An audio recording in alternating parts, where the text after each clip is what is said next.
So we've already talked a little about resistance, and now we're going to talk about something called resistivity. So resistance is the amount of resistance that a specific component has. Resistivity is a property that materials have that can decide or help decide what their resistance will be when you put them into a component, say. So resistivity is given the symbol ρ, which is kind of like the slightly funky or slanty P shape. And when we've looked at resistors, what we can find is that the resistance of conductors depend on a couple of things. We can find that the resistance is proportional to the length, so the longer the resistor, the bigger the resistance, and it's inversely proportional to its cross-sectional area. So if I've got a wider wire, so a bigger area, I have a smaller resistance because I've got more charge carriers that can flow through. So that leads me to the idea that R is proportional to L over A. And that proportionality, that constant of that proportionality, is the resistivity of the conductor. So that gives us that R equals ρ L over A, or if you want it, the resistivity of a material is equal to RA over L. So from that, RA over L, I've got ohms times meters squared over meters. So that means that my unit for resistivity is going to be the ohm meter. So different materials have different resistivities. For instance, metals and good conductors have low resistivities. Copper is about 1.7 times 10 to the minus 8.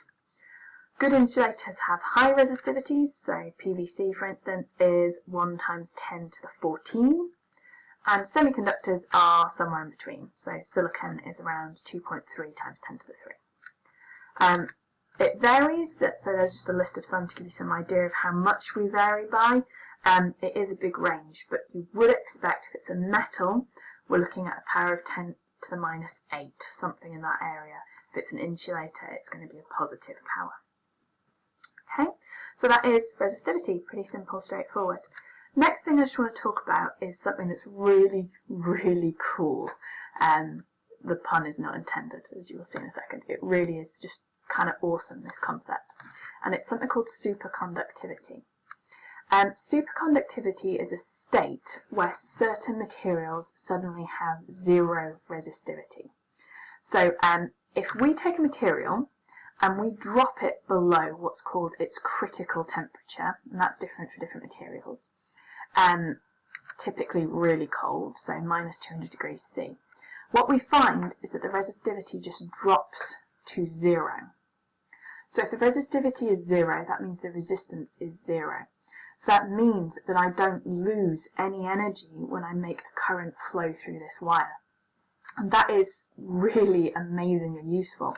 And things we can do this with is it lets us make much stronger electromagnets, like the one that we use in MRIs. And it lets us use cables where we've got really high voltage power supplies, and it lets us not lose any energy. And when we're talking about really big scale machines, that has a huge impact. For example, at the LHC. So just to show you how weird this is, if we look at how resistivity changes with temperature, you can see it just gradually drops off with the temperature, then all of a sudden we hit this critical temperature and it disappears off to become 0. And it's very, very amazing that this happens. It's really interesting, and there are loads of fascinating uses for it. So really interesting. If you are interested in this, I suggest you have a little look at what happened when they first switched the LHC on, because there was a very interesting incident that happened, and it gives you some idea of A, how useful superconductors are, and B, what can happen when things don't quite work the way you want them to. So that's just a little thing on superconductors. But this does lead me to the idea of resistance and temperature, because you do need to know how resistance varies with temperature and why. So if we first just consider metallic conductors, so just conductors, regular bog standard wires or resistors. For these, their resistance increases relatively slowly with temperature, but as the temperature goes up, the resistance goes up. So we'd say that they have a positive temperature coefficient. And this is because the positive ions inside that conducting material vibrate more as the temperature goes up because they have more energy, so they move more. So that means it's harder for the charge carriers to pass when I apply the same potential difference. So they go through slower, so smaller current. Basically, it's harder for them to get through, so bigger resistance. Other one we need to know are semiconductors. For semiconductors, what we find is that the resistance actually decreases and quite quickly with temperature. So as temperature goes up, resistance goes down. So that means that they have a negative temperature coefficient.